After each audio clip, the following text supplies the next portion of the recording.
प्रणाम गीता मिश्रा लवली पांडे लोकगीत चैनल में रउआ लोग के स्वागत बा। तो देखी सुख दुख से ना घबराई जाला। सुख दुख तो भाई ह आवत जात रहेला। तो सुख दुख से ना घबरा, सुख दुख तो भगवानों पे आई बा, लेकिन हमनी के तो इंसान है जा।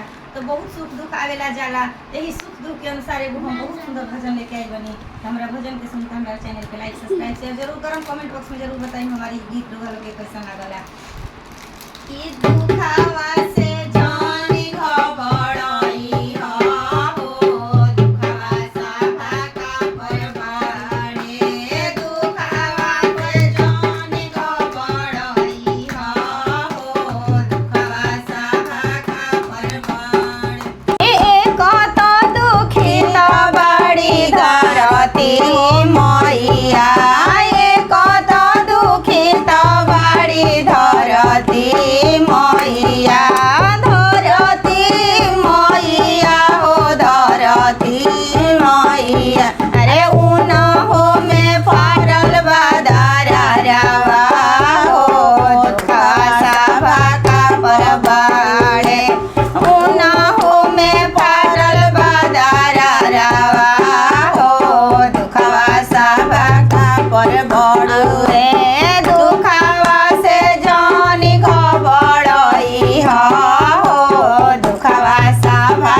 बड़ू